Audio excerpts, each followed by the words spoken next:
She was 8 months pregnant, holding her 11-month-old son in her arms, standing in the foyer of her $12 million mansion. And her husband had just invited his mistress inside. What happened next would last only 47 seconds. But those 47 seconds would destroy her vision, shatter her marriage, and expose a monster hiding behind a millionaire's smile. He stood at the bottom of the stairs, watching, not moving, not helping, just watching. While the woman he loved beat the woman he married, she took 11 blows to the face. 11. And she never let go of her baby, not once. But here's what her husband didn't know. The security cameras were recording everything. And his emails? The ones planning this attack for months? The police found every single one. This is the story of a woman who lost half her sight but finally saw the truth. A man who had everything and lost it all. And a betrayal so shocking, so calculated, so cruel that it will stay with you long after the last word. This is 47 seconds, and it begins right now. The wine glass shattered against the marble floor. The sound echoed through the $12 million estate like a gunshot. Crystal fragments scattered across white stone. Red wine spread like blood. But it wasn't the breaking that made Laurel freeze. It was the smile on her husband's face as he watched. Laurel Hartwell stood in the kitchen of her Connecticut mansion. She was 32 years old, 8 months pregnant, and holding their 11-month-old son Oliver against her hip. The doorbell had rung 3 minutes ago. She had expected the grocery delivery. She had not expected Veronica Tate. Laurel recognized her immediately. The woman from Preston's office Christmas party, the one with the red dress cut too low, the one who laughed too long at her husband's jokes, the one whose hand lingered on his arm. "Your husband invited me," Veronica said. She pushed past Laurel into the marble foyer. Her heels clicked against the stone, each step deliberate, each step claiming territory. Laurel's arms tightened around Oliver. Her pregnant belly pressed against his small body. 2 children. She was protecting 2 children. "Excuse me," Laurel's voice came out sharper than intended. "You can't just walk into my home." Veronica turned. She was 29 years old, blonde hair perfectly styled, makeup flawless. She looked like she belonged in this house. She looked like she already owned it. "Preston," Veronica called up the stairs. "She's being difficult." Laurel's blood ran cold. Preston appeared at the top of the curved staircase. He was wearing his weekend cashmere sweater, the gray one Laurel had bought him for his 38th birthday. His face showed no surprise, no concern, no emotion at all. "Laurel," he said, "we need to talk." His voice was calm, business meeting calm, the same tone he used when firing employees. "Preston, what is she doing here?" He descended the stairs slowly, 1 step at a time. His hand trailed along the mahogany railing, the railing Laurel had chosen when they renovated 3 years ago. "Veronica and I have been together for 14 months, Preston said. The words hit Laurel's chest like stones thrown hard. 14 months. She did the math instantly.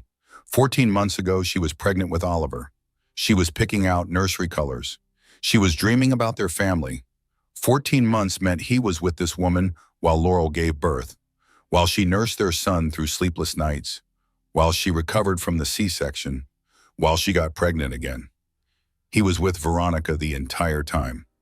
"This marriage isn't working," Preston continued. He reached the bottom of the stairs.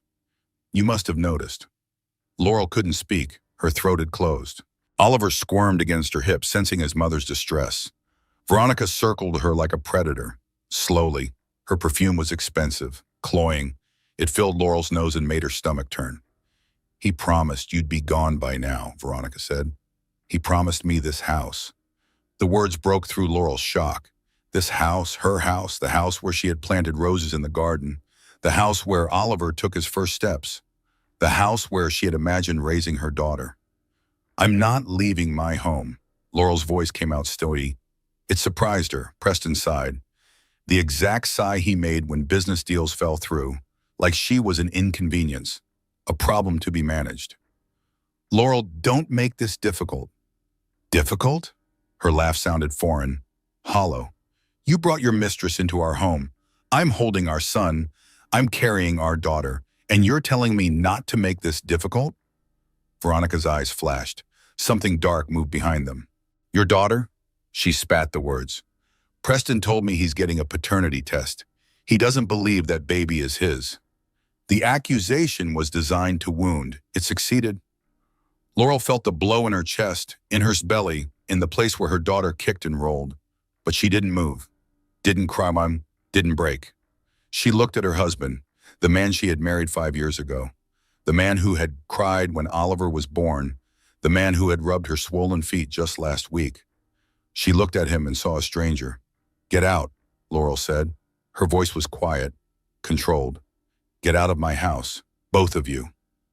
Preston's jaw tightened. Laurel, be reasonable. I said get out. Veronica moved fast. Later, Laurel would remember the blur of motion, the flash of blonde hair, the click of heels on marble.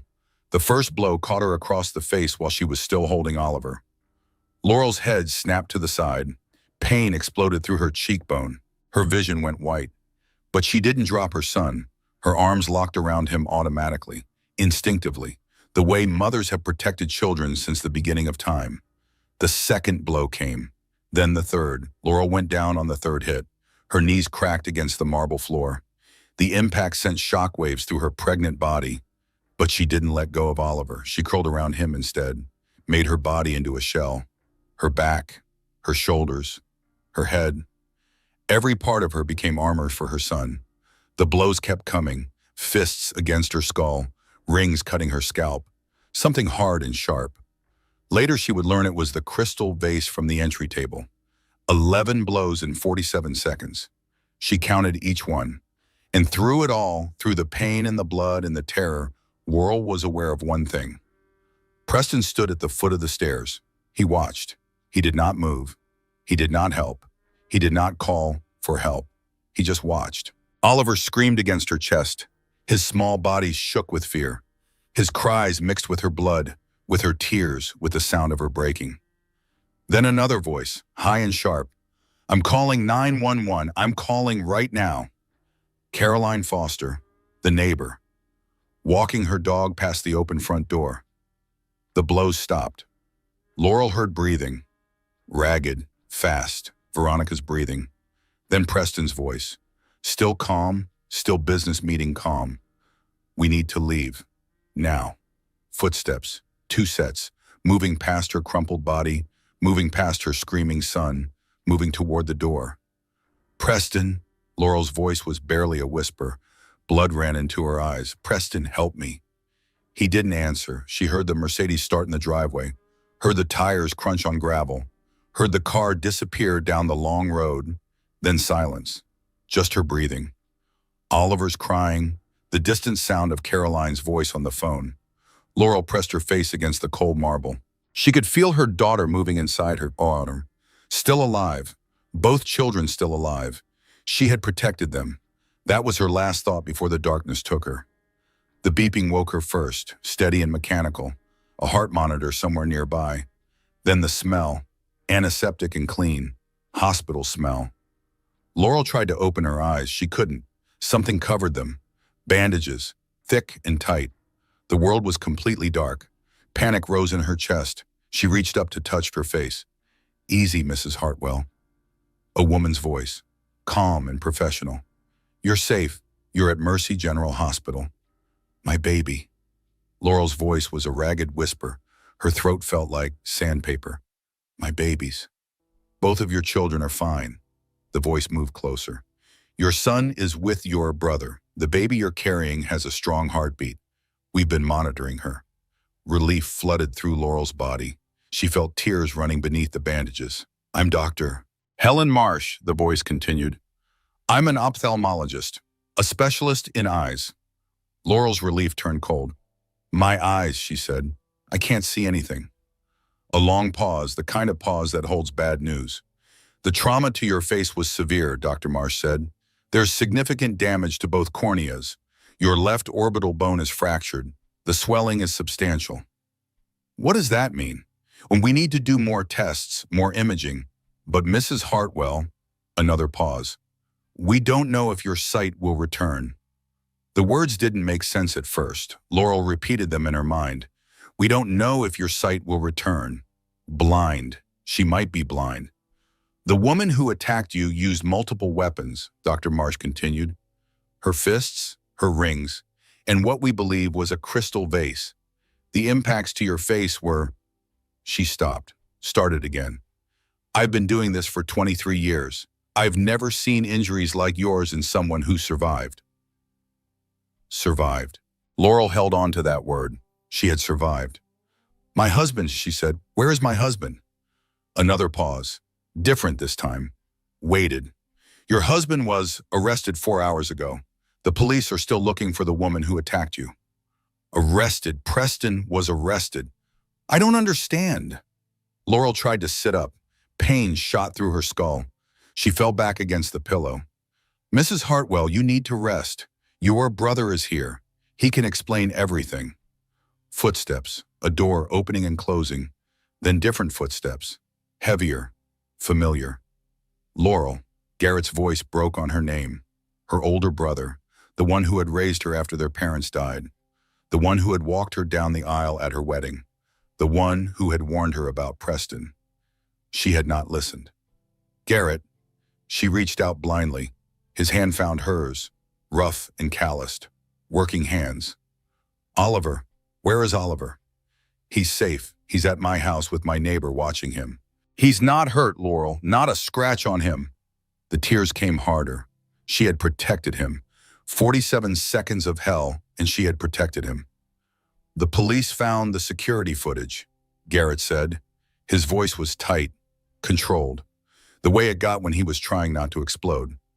From the cameras in the house, Preston forgot about them. Security footage?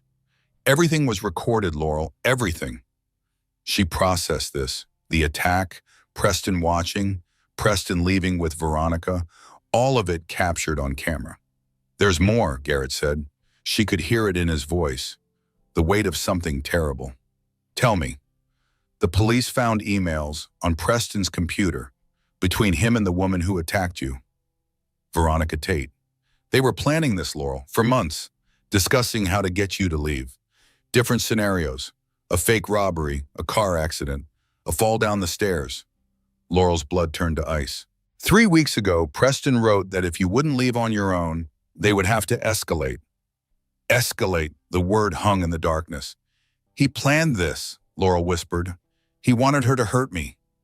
The DA is charging him as an accessory to attempted murder. Attempted murder. Her husband, the father of her children. There's something else. Garrett's hand tightened on hers. The emails mention a life insurance policy. Preston took out a $10 million policy on you. 8 months ago.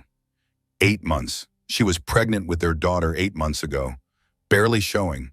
Just starting to feel kicks. Preston took out a life insurance policy.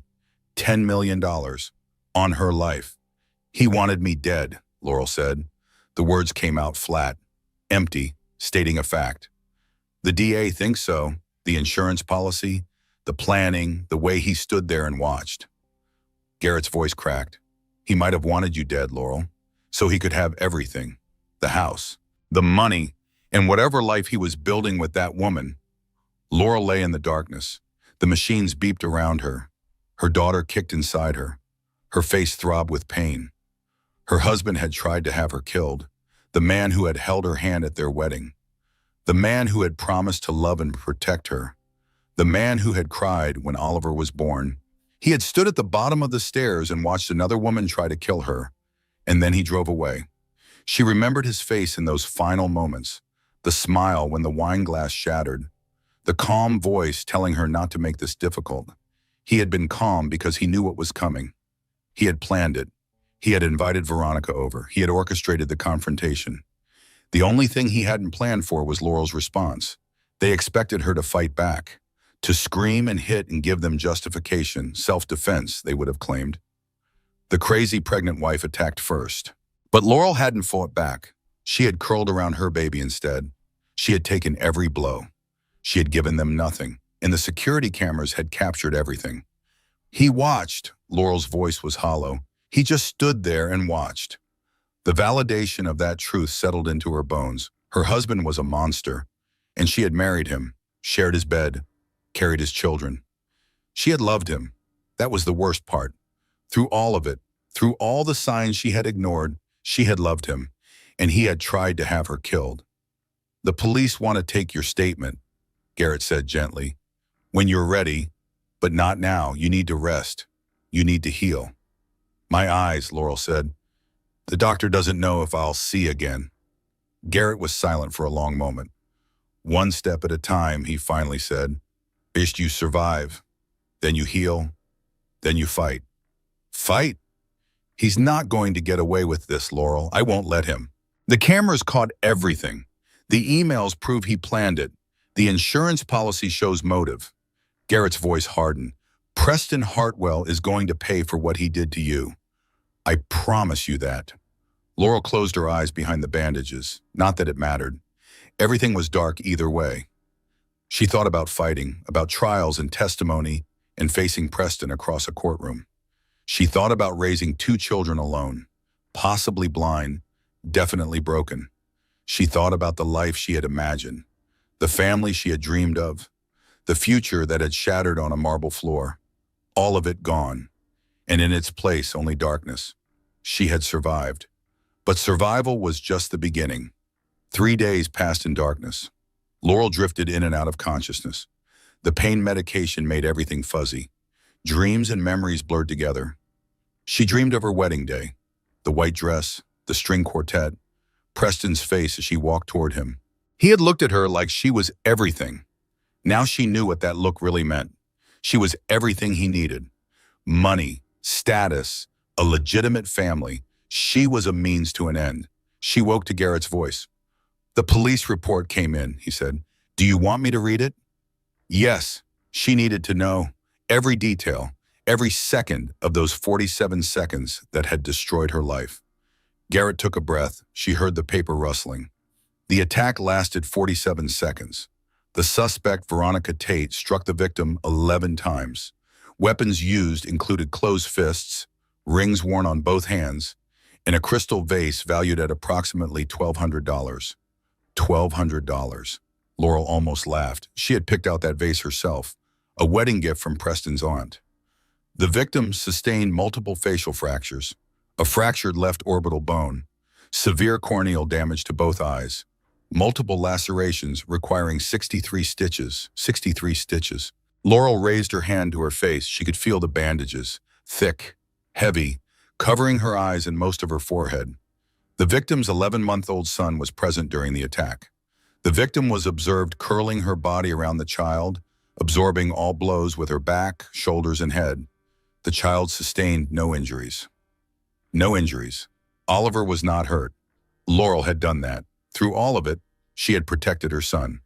The suspect's accomplice, Preston Hartwell, age 38, was observed on security footage standing at the base of the interior staircase throughout the attack. He did not intervene. He did not call for emergency services. He did not render aid to the victim. Garrett's voice grew tighter with each sentence. Following the attack, the suspect and accomplice were observed leaving the residence together in a vehicle registered to Preston Hartwell. They did not check on the victim or the child. They did not contact emergency services. They left. They just left. Laurel lying on the floor in her own blood, Oliver screaming, and they got in the car and drove away. Both suspects were apprehended 3 hours later at a hotel in New Haven. The suspect, Veronica Tate, had visible blood on her clothing and hands. She claimed the blood was her own. DNA testing has confirmed it belonged to the victim. Laurel's blood on Veronica's hands, on her clothes. Preston Hartwell has been charged with conspiracy to commit aggravated assault, accessory to attempted murder, and insurance fraud. Veronica Tate has been charged with aggravated assault, attempted murder, and assault of a pregnant woman. Garrett stopped reading. The room was silent except for the beeping monitors. There's more, Garrett said, about the emails. Tell me. The police found correspondence dating back 7 months. Preston and Veronica discussing how to end your marriage. At first, they planned for Preston to simply file for divorce. Claim you were mentally unstable. Try to get full custody of Oliver. Mentally unstable. Laurel remembered the arguments. The times Preston had told her she was overreacting, imagining things, being paranoid, gaslighting. He had been gaslighting her for months. But then you got pregnant again, Garrett continued. And that changed things. Another child meant more custody complications, more child support, more ties to you. He didn't want her, Laurel whispered. Our daughter, he didn't want her. The emails suggest he was angry about the pregnancy. He thought you had planned it deliberately. Laurel almost laughed again. She hadn't planned it, neither had Preston, but he was always careful with protection. Always controlled about family planning, except for one night, 8 months ago, his birthday, too much champagne, a rare moment of spontaneity. That one night had created their daughter, and apparently it had sealed Laurel's fate. 3 weeks before the attack, Garrett said, Preston wrote to Veronica that they needed to escalate, that waiting for a divorce wasn't working, that you needed to be removed from the equation. Removed from the equation, like she was a business problem, an obstacle to be eliminated. He mentioned the life insurance policy, said it would solve their financial concerns, that once you were gone, everything would be simpler. Once you were gone, Laurel understood now. The attack wasn't just about getting her to leave. It was about getting her killed. Veronica was supposed to beat her to death, or at least beat her badly enough that she would lose the baby, that she would die from complications. The only thing that had saved her was Caroline Foster, the neighbor walking her dog, hearing the commotion, calling 911. If Caroline hadn't been there, Veronica wouldn't have stopped. Laurel would be dead. There's one more thing, Garrett said. His voice changed, heavier. What? Veronica's mother contacted the DA's office. She wants to give a statement. She has information about Preston. What kind of information? Garrett paused. Laurel, you're not Preston's first wife. You're his fourth. The words didn't make sense. What? Preston has been married 3 times before. Each marriage ended after he started an affair. Each wife was paid off. Each wife signed a non-disclosure agreement. Fourth wife. Laurel was his fourth wife. She had known he was married once before, a brief marriage in his 20s. Ended amicably, he said. They grew apart, but 3 times, 3 other women? None of the previous wives knew about the others, Garrett continued.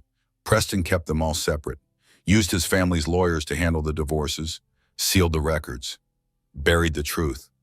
Laurel lay in the darkness and felt her memories reshaping. Everything she thought she knew about her husband was a lie. She remembered their first date, the rooftop restaurant with string lights, Preston ordering champagne before she could say she preferred wine. He had made all the decisions from the very beginning. She just hadn't noticed. She remembered their wedding, her mother crying, Preston's mother, Patricia, not crying. Patricia had worn white to her son's 4th wedding, knowing he would destroy another woman. She remembered the honeymoon in Bali, Preston on his phone constantly. Business calls, he said, important deals. Now she wondered who he was really talking to. She remembered Oliver's birth, Preston holding their son for exactly 4 minutes, then handing him to the nurse, taking a phone call. She had made excuses for him. He was busy. He was stressed. He loved them in his own way. She had made so many excuses. I knew, Laurel whispered to the darkness. Somewhere I knew. The signs were all there. You couldn't have known this, Garrett said firmly. He fooled everyone. No. Laurel shook her head slowly. The movement sent pain cascading through her skull. I saw the signs. I just didn't want to see them.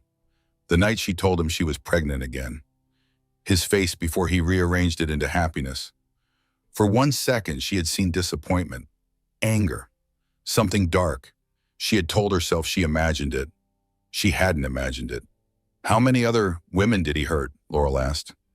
The other wives, were any of them? We don't know yet. The DA is trying to contact them. 2 have refused to talk, too afraid, too traumatized. And the third? She's agreed to speak. Her name is Margot Sinclair Whitfield. She was Preston's 2nd wife. She said she's been waiting 10 years for someone to finally hold him accountable. 10 years. Another woman had been waiting 10 years for justice. Laurel understood something then, something important. This wasn't just about her. This wasn't just about what Preston had done to her. This was about every woman he had ever hurt, every wife he had discarded, every life he had destroyed, and she was going to stop him. I'm going to testify, Laurel said. Whatever it takes, however long it takes, I'm going to make sure he never does this to anyone else. Laurel, you need to focus on healing first. No, her voice was stronger now. I need to focus on justice for me, for our daughter, for every woman who came before me. She reached out and found Garrett's hand. Help me, Garrett. Help me destroy him. His hand tightened around hers. That's exactly what I plan to do. Denise arrived on day 4. Laurel heard her before she saw her. Not that she could see anything, but the sound of her best friend's voice cut through the hospital haze like a blade. Where is she? I need to see her now. Then footsteps, running, and Denise was there, grabbing Laurel's hand, her breath coming in gasps. Oh my God, Laurel, oh my God. You didn't have to fly all the way from Seattle. Shut up. Of course I did. Denise sat on the edge of the bed. Laurel could smell her perfume, the same perfume she had worn since college. Some things never changed. I'm going to kill him, Denise said. Her voice shook with rage. I'm going to actually kill him. Get in line. The joke surprised both of them. Laurel heard Denise's breath catch, then a strange sound. Half laugh, half sob. There you are, Denise said. There's my girl. I was worried you were gone. I'm still here. Mostly. Your eyes? They don't know yet. Maybe permanent damage. Maybe not. We'll see. Laurel paused. Or maybe we won't see. Literally. Denise squeezed her hand harder. That's not funny. I know, but if I don't laugh, I'm going to bring the scream. And I'm trying not to scare the nurses. They sat in silence for a moment. The monitors beeped steadily. Somewhere down the hall, a phone rang. I never liked him, Denise finally said. You know that. You never said anything. Would you have listened? Laurel thought about this, really thought about it. No, she admitted, I wouldn't have. That's why I didn't say anything. You had to see it yourself. See what? The way he controlled everything. The way he made decisions without asking you. The way he always had to be right. Denise's voice softened. The way you got smaller every year, you were married to him. Smaller. The word hit Laurel hard. She remembered the woman she had been before Preston. Confident, independent, the youngest regional manager at her company. Dreams of starting her own business someday. Then she met Preston, and slowly, gradually, she had given up pieces of herself. She quit her job because he wanted her to. She stopped seeing friends because he was jealous. She moved into his house, his world, his life. She had become a supporting character in her own story. I didn't see it, Laurel whispered. Or I saw it, and I told myself it was normal. It's what abusers do. They chip away at you so slowly you don't notice until there's nothing left. He never hit me. Before this, I mean. He never... Abuse isn't just physical, Laurel. The way he talked to you, the way he made you doubt yourself, the way he isolated you from everyone who cared about you. Denise paused. I tried calling you 6 months ago. Do you remember?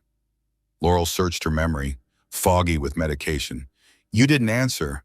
When I tried again, Preston told me you were too busy, that you'd call me back. You never did. I don't remember that. He probably had never told you I called. Laurel felt something shift inside her, another piece of the puzzle falling into place. He kept me away from everyone, she said slowly. My friends, my brother, anyone who might have seen what he was doing. Classic isolation technique. Make the victim dependent on the abuser. Remove all other support systems. When did you become an expert on domestic abuse? When my best friend married a monster and I couldn't figure out how to save her. The words hung in the air, heavy with guilt, heavy with love. I'm sorry, Laurel said. I should have listened to you. Don't apologize. Just survive. Just get through this. And then we make him pay. Every cent, every year of his freedom, everything he has. Denise's voice was fierce now, protective. The same voice she had used in college when someone hurt Laurel's feelings. The same voice that said, I will fight for you no matter what. The DA says the case is strong, Laurel said. The security footage, the emails, the life insurance policy. It's more than strong, it's airtight. But Preston has money. His family has money. They'll hire the best lawyers. Let them. Denise squeezed her hand again. Let them hire every lawyer in the country. The video shows him standing there while you got beaten nearly to death. No lawyer can explain that away. Laura wanted to believe her. She wanted to believe that justice was possible, that Preston would face consequences for what he had done. But she knew how the world worked. Rich men escape punishment all the time. Money bought freedom. Money bought silence. Money bought justice. His mother came to see me yesterday, Garrett said from the doorway. Laurel turned toward his voice. She hadn't heard him come in. Patricia?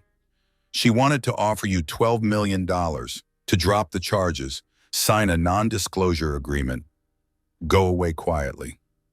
$12 million, more money than Laurel had ever imagined having. What did you tell her? I told her to get out before I called security. Garrett's voice was tight with anger. I told her that her son was going to prison no matter how much money she threw at the problem. She'll try again, Denise said. People like that always try again. Let her try. Laurel's voice surprised her with its strength. I don't want his money. I want him in prison. I want him to lose everything he has. Then that's what we'll get, Garrett said. I met with a lawyer today, Marcus Webb. He's a former prosecutor, spent 15 years putting men like Preston behind bars. Why would a prosecutor help me? He knows Preston's family, worked with his father decades ago. He's watched the Hartwells buy their way out of trouble since Preston was a teenager. What kind of trouble? Garrett hesitated. Tell me. A drunk driving accident when Preston was 16 killed his girlfriend. The records were sealed. The family paid off the other family. Laurel felt sick. He killed someone when he was 16. Technically, it was ruled an accident, but there were questions. Witnesses who said Preston was driving too fast, who said he was showing off. And they just covered it up. That's what money does. That's what the Hartwells have always done. Garrett moved closer. She felt him sit in the chair beside her bed. But not this time. This time there's video evidence. This time there's a paper trail a mile long. This time Preston Hartwell is going to face justice. Laurel lay in the darkness and thought about the 16-year-old who had killed his girlfriend, who had watched her die, who had walked away without consequences. 22 years later, he had watched another woman nearly die. Same pattern, same coldness, same certainty that he would escape punishment. But this time was different. This time, he had chosen the wrong victim. I want to meet him, Laurel said. This lawyer, Marcus Webb. I already set up a meeting tomorrow afternoon. Good. Laurel felt something solidify inside her, purpose, direction, something to fight for beyond just survival. We're going to destroy him, she said quietly. Every lie he told, every woman he hurt, every crime he buried, we're going to bring it all into the light. We are, Denise agreed. We are, Garrett confirmed. And in the darkness, Laurel began to see something she hadn't seen since the attack. A future. 1 week after the attack, Dr. Marsh removed Laurel's bandages. The room was quiet. Garrett and Denise waited in the hallway, just Laurel and the doctor, alone with whatever came next. I need you to keep your eyes closed until I tell you to open them, Marsh said. The light might be overwhelming at first. Laurel felt the bandages unwinding, layer by layer. The pressure eased on her face. We were able to repair some of the corneal damage in your right eye, Dr. Marsh continued. The surgery went as well as we could have hoped. And my left eye, he said, a pause. And the damage to your left eye was too severe. I'm sorry, Mrs. Hartwell. The vision in that eye will not return. Laurel absorbed this, half blind. She would be half blind for the rest of her life. Can I open my eyes now? Yes, slowly. The room is dimmed. Laurel opened her eyes. At first, everything was blurry. Shapes without definition, colors bleeding into each other. Then slowly, her right eye began to focus. She could see Dr. Marsh standing beside her, a blur of gray hair and white coat. She could see the hospital room. Blurred but there, the window, the monitors, the chair where Garrett had sat for hours. Her left eye showed nothing, just darkness, a permanent shadow. What do you see? Dr. Marsh asked. Shapes, colors. It's blurry, but I can see something. That's excellent news. With time and therapy, your right eye should improve significantly. You may need glasses for fine detail work, but you should be able to function relatively normally. Normally, Laurel almost laughed at the word. Nothing would ever be normal again. What about driving, she asked. Working? Taking care of my children? All of those things are possible. Many people live full lives with vision in only one eye. You'll adapt. Humans are remarkably adaptable. Laurel looked around the room again, turned her head to compensate for the lost vision on her left side. She would learn to turn her head, to check her blind side, to navigate a world that was now half shadow. Can I see my son? She asked. I'll send him in. A few minutes later, the door opened. Small footsteps. Then Garrett's voice. Oliver, look, Mommy's awake. Laurel turned toward the sound, and there he was, blurry, imperfect. But there, her son, toddling toward her with his arms outstretched. His face round and uncertain. She dropped to her knees on the hospital floor. Oliver, baby, come here. He ran to her. She caught him in her arms, pressed her face against his hair, breathed in the smell of him. She could see him, not perfectly, not clearly, but she could see him.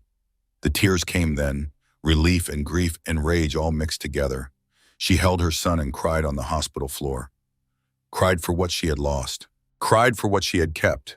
Cried for the long road ahead. Later that afternoon, Marcus Webb came for their meeting. He was older than Laurel had expected. 52 years old, gray at the temples, dressed in a simple navy suit. His eyes were sharp, intelligent, the eyes of a man who had seen terrible things and refused to look away. Mrs. Hartwell, he said, thank you for meeting with me. Thank you for taking my case. He sat in the chair across from her bed. His movements were economical, precise. I've reviewed all the evidence, the security footage, the emails, the financial records. He paused. I've also spoken with the DA's office about the life insurance policy. What did they say? Preston took out that policy 8 months ago, shortly after you announced your pregnancy. The policy names him as the sole beneficiary. He took it out because of the baby. That's what the evidence suggests. A second child meant more complications if he wanted to leave the marriage. More child support, more custody issues. Marcus leaned forward. But if you died, everything would be simpler. He'd have the insurance money. He'd have primary custody of Oliver as the surviving parent. And he could marry Veronica without any of the messiness of divorce. Laurel felt the anger rising again, cold and sharp. He planned to kill me. The DA is pursuing that theory. The emails don't explicitly state it, but the circumstantial evidence is strong. What about Veronica? What does she say? She's claiming Preston manipulated her, that she was emotionally dependent on him, that she didn't know the attack would go so far. Do you believe that? I believe Veronica Tate is a violent woman who nearly beat you to death while you held your infant son. Marcus's voice was flat, certain. I also believe she's terrified of spending the rest of her life in prison. If we offer her a deal to testify against Preston, she might take it. You want to let her off easy? I want to make sure Preston Hartwell never hurts anyone again. If that means giving Veronica a reduced sentence in exchange for testimony, I'll make that trade. Laurel considered this. The woman who had destroyed her vision, who had tried to kill her, getting a lighter sentence. But Marcus was right. Preston was the real monster. He had planned this. He had invited Veronica over. He had stood and watched. Veronica was just the weapon. Preston was the one who aimed her. Do it, Laurel said. Whatever it takes to put him away. Do it. Marcus nodded. There's something else you should know. I've made contact with Preston's second ex-wife, Margot Sinclair Whitfield. Garrett mentioned her. She's willing to testify. Her NDA has a clause that becomes void if Preston is charged with a violent crime. She's been waiting years for this chance. What will she say? That Preston gaslit her throughout their marriage, made her believe she was mentally ill, had their couples therapist on his payroll, feeding him information and validating Preston's claims about her instability. Marcus paused. She left that marriage convinced she was crazy. It took her 3 years to understand what had really happened. Laurel felt sick. Preston had done the same thing to her, the subtle comments, the questioning of her memory, the way he made her doubt her own perceptions. How many women has he done this to? She asked. We know of 4 wives. We're still investigating his relationships before his first marriage. Marcus met her eyes.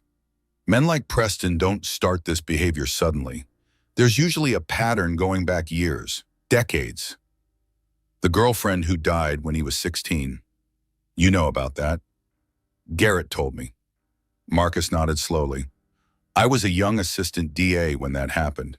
I saw the evidence. The witnesses. The way his family made it all disappear. His voice hardened. I've been watching Preston Hartwell destroy people his entire life. His money has always protected him. His family has always cleaned up his messes. But not this time. Not this time. Marcus stood up. This time I'm going to make sure he pays for everything he's done. To you, to his ex-wives, to that girl who died 22 years ago. He held out his hand. Are you with me, Mrs. Hartwell? Laurel took his hand. His grip was firm, certain. I'm with you. Then let's get started. Laurel was discharged from the hospital 2 weeks after the attack. She couldn't return to the estate. It was still a crime scene. The marble floors still stained with her blood. Even if she could return, she didn't want to. That house belonged to a different woman. A woman who believed in her husband. A woman who didn't know she was married to a monster.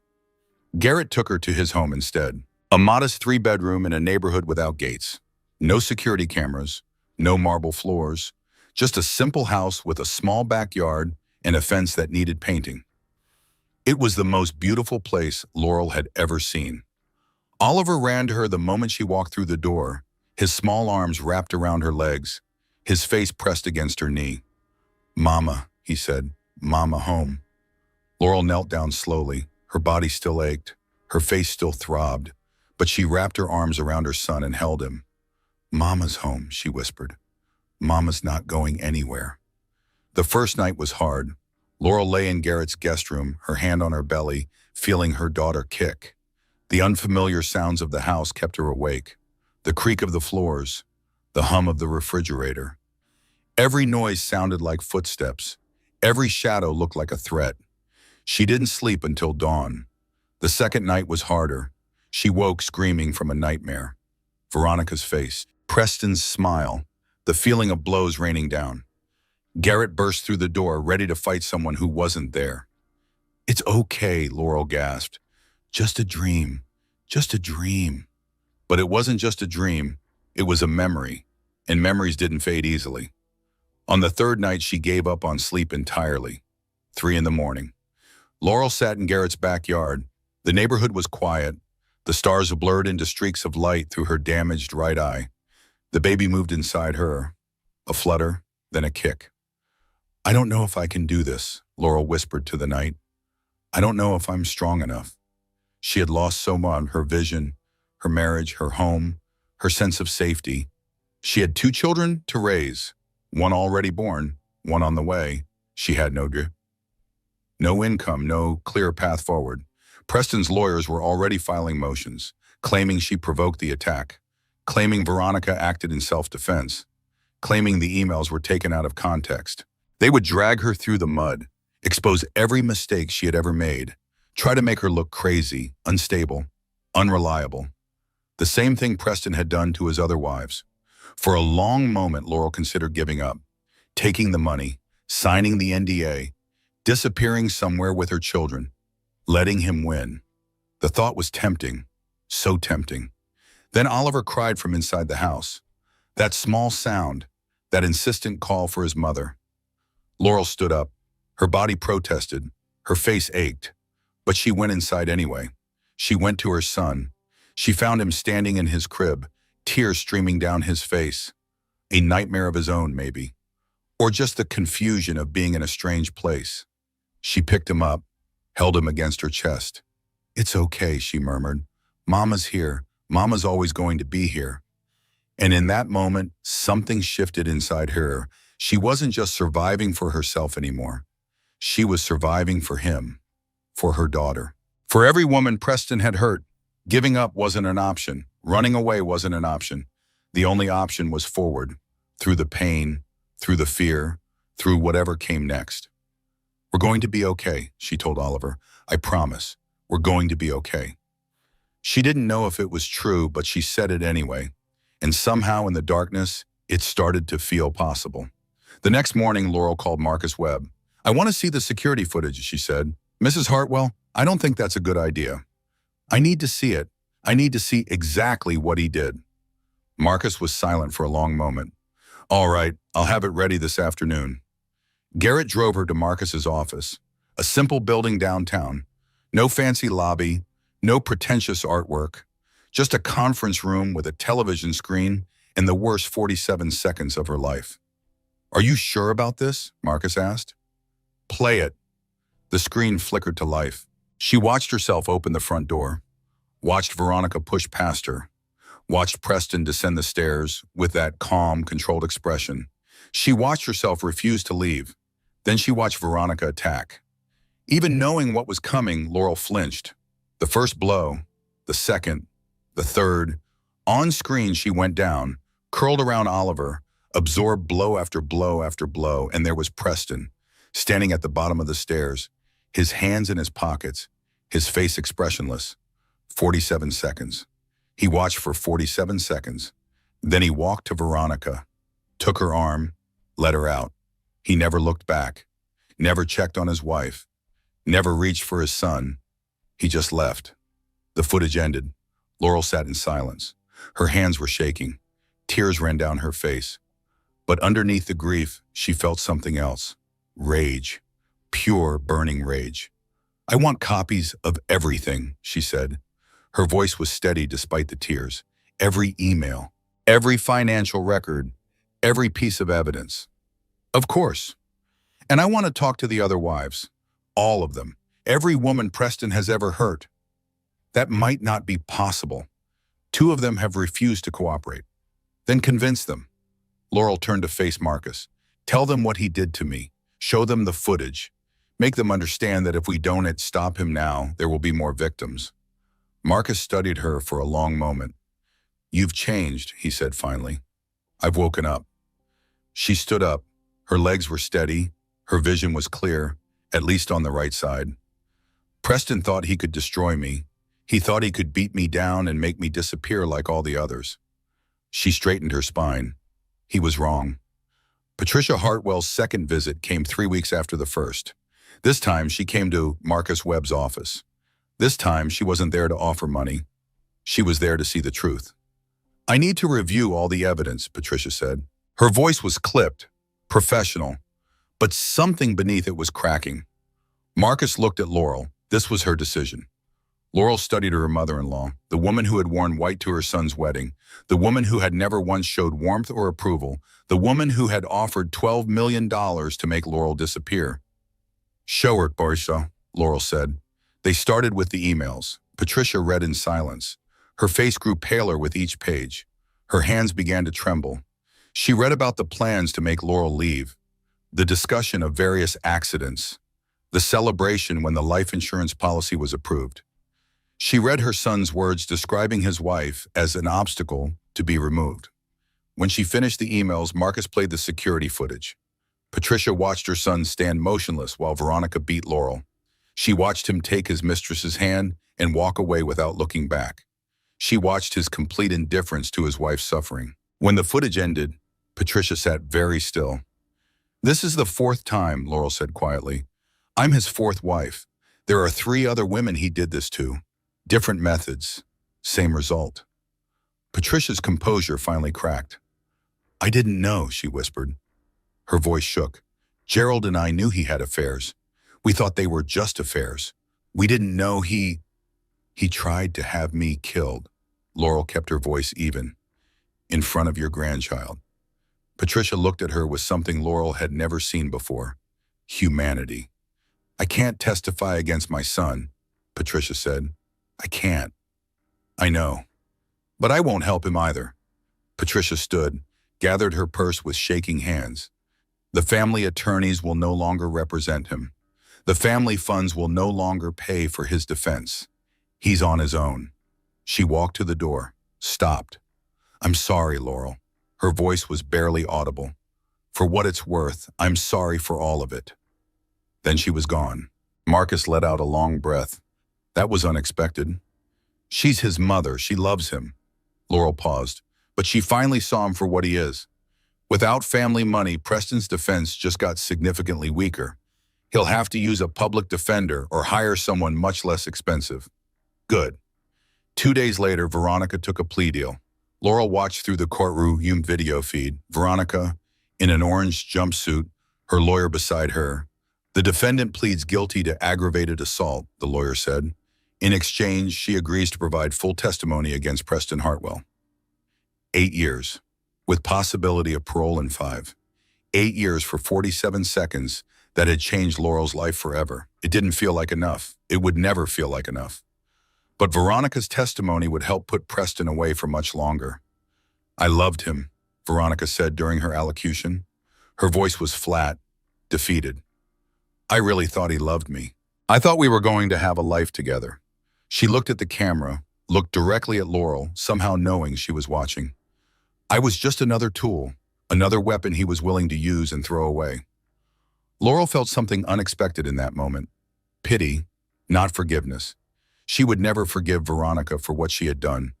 But pity, for a woman who had been manipulated by the same monster, who had destroyed her own life for a man who had never loved her. They were both victims of Preston Hartwell. Only one of them would spend the next 8 years in prison for it. That night, Laurel went into labor, 4 weeks early, the stress of everything catching up to her body. Garrett drove her to the hospital, breaking every speed limit. Denise, who had returned to Connecticut for the long haul, held her hand in the back seat. Breathe, Denise kept saying. Just breathe. But Laurel couldn't breathe. All she could think was, what if something is wrong? What if the attack damaged her? What if the baby isn't okay? The delivery lasted 14 hours. At the end of it, exhausted and terrified, Laurel heard the most beautiful sound in the world. Her daughter crying. She's perfect, the doctor said. 6 pounds, 2 ounces. All fingers and toes accounted for.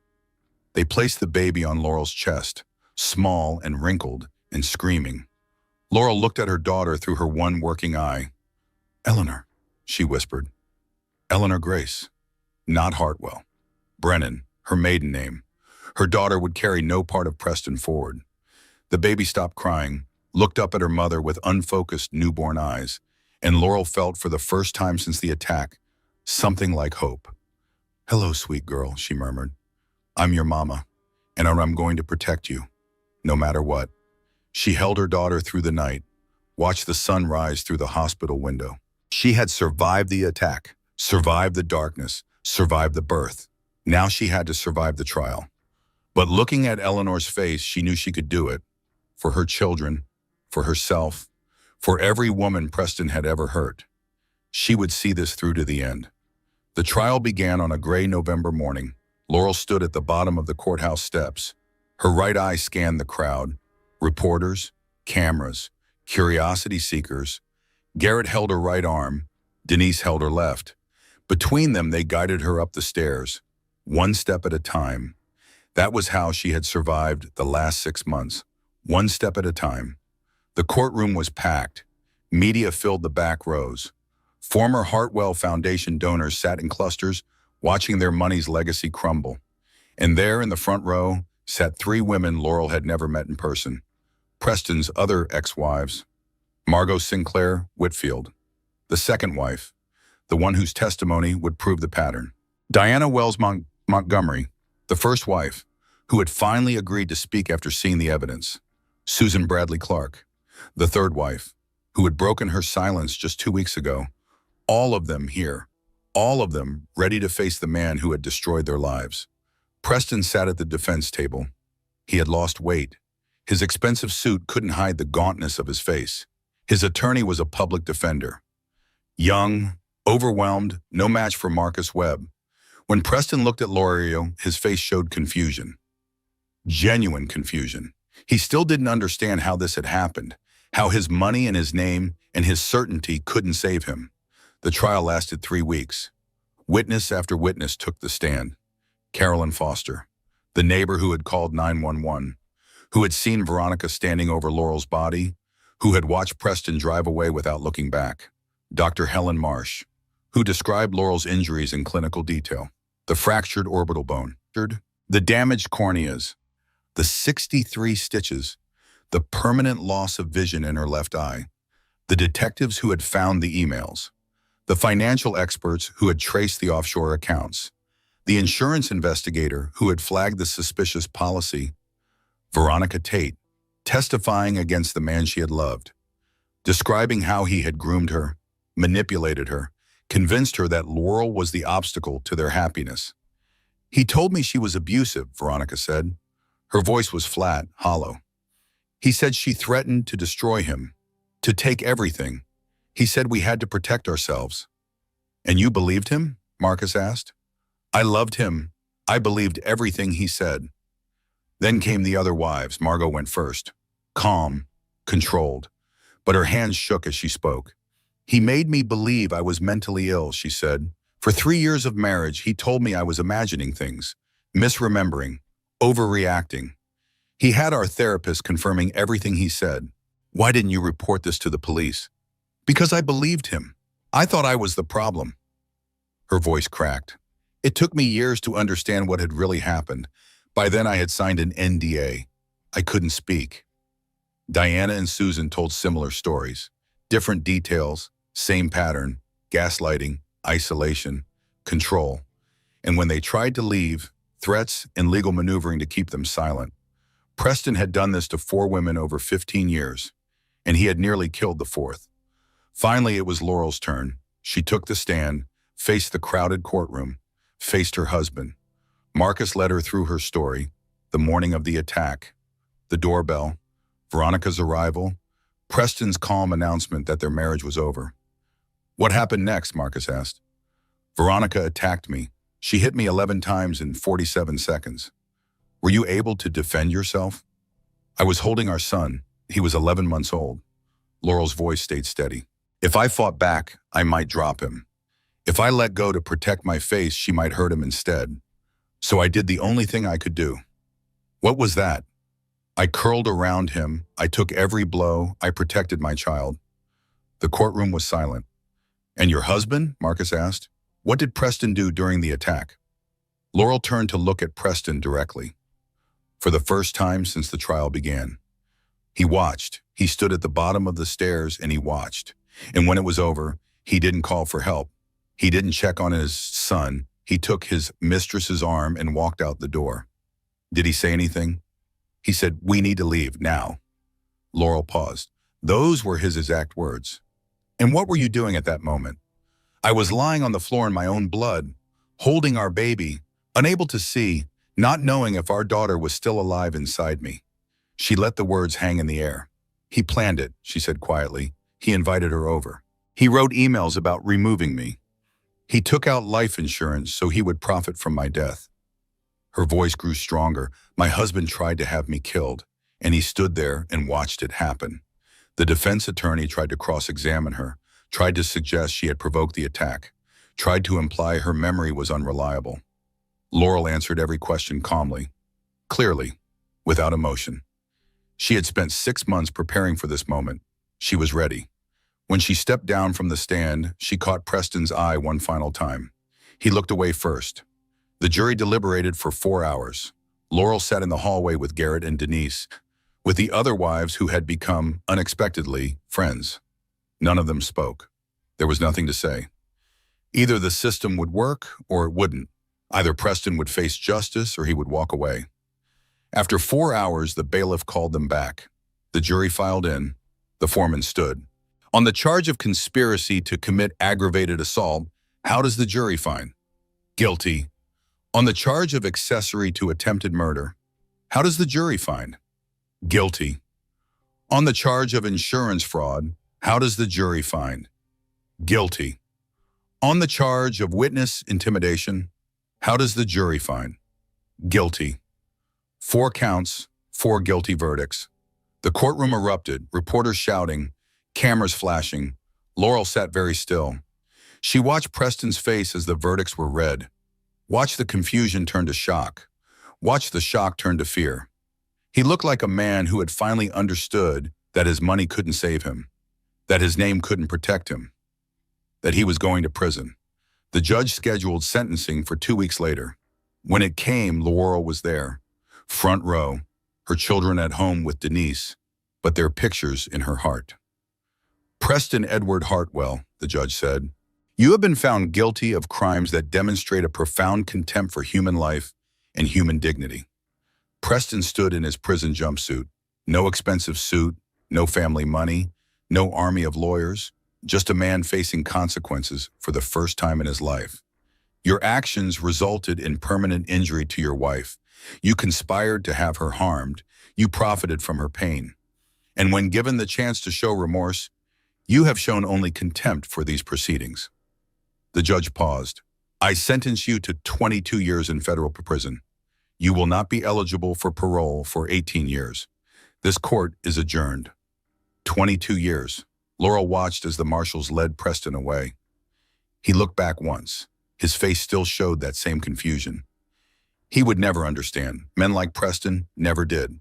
But he would spend the next 2 decades paying for what he had done.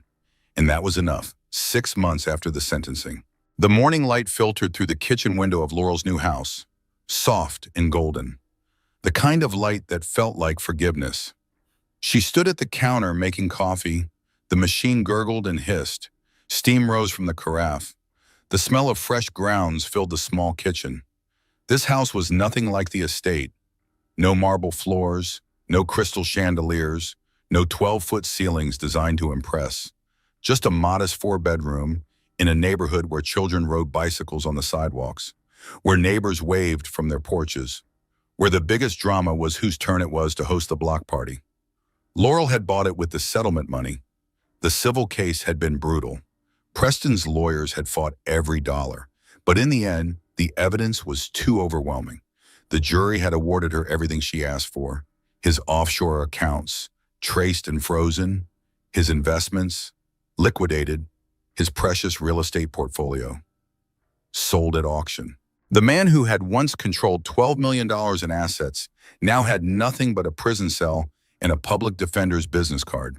She could have bought something grander with the settlement: a penthouse in Manhattan, a beachfront property in the Hamptons. Something that would have made Preston's jaw drop. But she didn't want grand anymore. She wanted warm. This house was warm. The kitchen had yellow walls that reminded her of sunshine.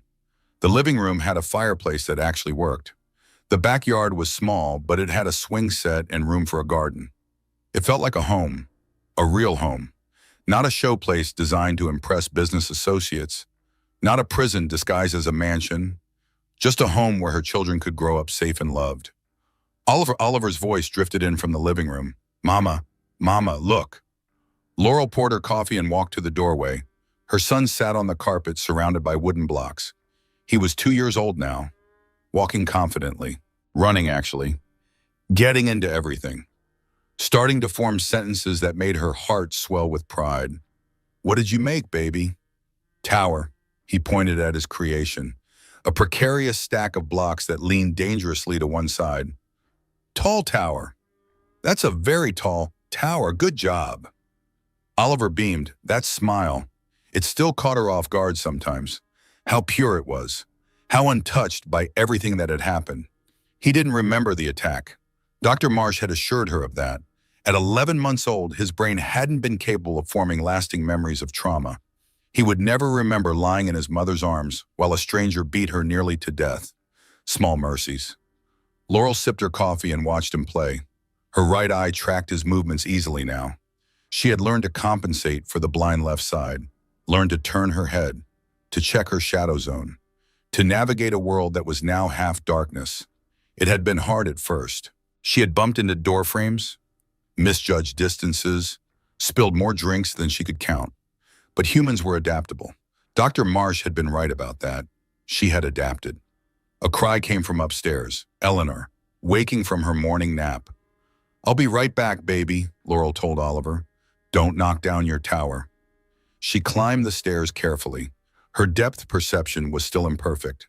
Stairs required concentration. Eleanor's nursery was painted pale lavender. Laurel had chosen the color herself. No interior designer, no consultation with Preston about what would photograph well for his social media. Just a mother picking a color she thought her daughter would like. Eleanor stood in her crib, chubby hands gripping the rail. She was 6 months old now, healthy and strong, growing bigger every day.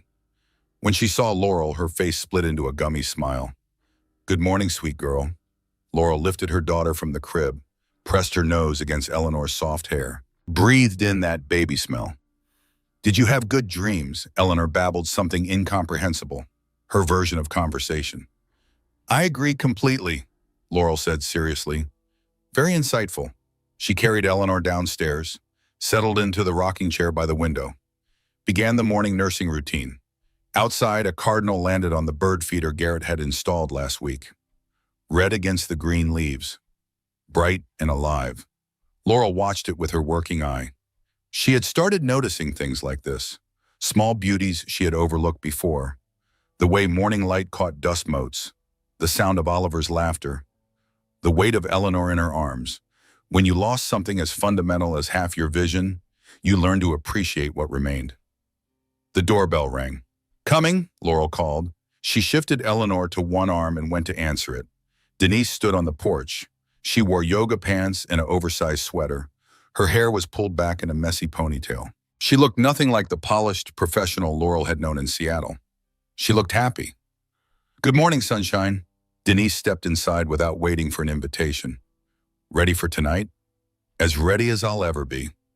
Tonight was the Domestic Violence Survivors Conference, a gathering of 300 women from across the state, advocates, survivors, people who worked in shelters and crisis centers, and Laurel had been asked to give the keynote speech. The invitation had come 2 months ago. A woman named Patricia Daniels, director of the Connecticut Coalition Against Domestic Violence. "Your story has inspired so many people." Patricia had said over the phone, "The way you fought back, the way you used your voice. We would be honored if you would share your experience with our community." Laurel had said yes before she could talk herself out of it. Now, standing in her kitchen, with the speech notes still unfinished, she wondered if she had made a mistake. "You're going to be amazing," Denise said, reading her face. "You've practiced that speech 100 times. Practicing in my bathroom mirrors is different from standing in front of 300 strangers. They're not strangers, they're survivors, just like you." Denise took Eleanor from Laurel's arms. "Now go get ready. I'll watch the monsters." "Oliver's in the living room." "I know. I can hear this tower crashing from here." Right on cue, the sound of wooden blocks clattering against hardwood floor echoed through the house, followed by Oliver's delighted laugh. "Uh-oh," he shouted. "Fall down." Laurel smiled despite her nerves. He's been doing that all morning, building and destroying, building and destroying. "Sounds like therapy," Denise observed. "Healthy processing of destructive urges." "He's too." "Early start," Laurel laughed. A real laugh. Those came easier now. She went upstairs to shower and dress, stood under the hot water and let it wash over her. The scars on her face had faded to thin white lines, barely visible unless you knew where to look. Dr. Marsh said they would continue to fade over time, but they would never disappear completely. Laurel had made peace with that. The scars were part of her story now, evidence of survival, proof that she had endured the worst and come through. She dressed carefully, a navy blue dress, simple but elegant, professional but approachable. No designer labels, no $1,000 shoes, just clothes that made her feel confident and comfortable. She did her makeup in the bathroom mirror, one eye in the glass, one eye in shadow. This was her face now, asymmetrical, imperfect, real. She had spent years trying to be perfect for Preston. Perfect wife, perfect hostess, perfect mother. She had never been enough. Now she understood the truth. She had never been meant to be enough. Preston needed her to feel inadequate. It was how he controlled her, kept her striving for an approval that would never come. No more. She was done seeking approval from men who would never give it, done shrinking herself to fit someone else's expectations. She was Laurel Brennan now, scarred and strong, broken and rebuilt. And tonight, she would share that journey with 300 women who needed to hear it. The conference was held at the Hartford Grand Hotel, a massive ballroom filled with round tables draped in white cloth. Laurel stood backstage, her heart hammering against her ribs. Through a gap in the curtains, she could see the crowd. Women of all ages, all backgrounds, some in professional attire, some in casual clothes, some with visible injuries, most with invisible ones. 300 survivors, 300 stories like hers. Marcus Webb appeared beside her. "How are you feeling?" "Terrified." "Good," he smiled. "That means you care." "Then what if I freeze? What if I forget everything I plan to say?" "Then you'll speak from the heart. That's what they want to hear anyway." Laurel took a deep breath, then another. "Thank you," she said, "for everything. I couldn't have done this without you. You did all the hard work. I just provided legal support. You gave me hope when I had none. You showed me that justice was possible." Marcus was quiet for a moment. "I've spent 30 years in courtrooms," he finally said. "I've seen a lot of victims, a lot of survivors, but I've never seen anyone fight the way you did. You inspired me, Laurel, not the other way around." Before she could respond, a woman in a headset approached. "Ms. Brennan, you're on in 2 minutes." Laurel nodded, smoothed her dress, checked her notes one final time. The introduction began, a woman at the podium listing Laurel's credentials, her experience, what she had endured and overcome. Hearing it summarized like that felt strange, clinical, like it had happened to someone else, but it had happened to her, every second of it. Please join me in welcoming our keynote speaker, Laurel Brennan. The applause was overwhelming. Laurel walked onto the stage.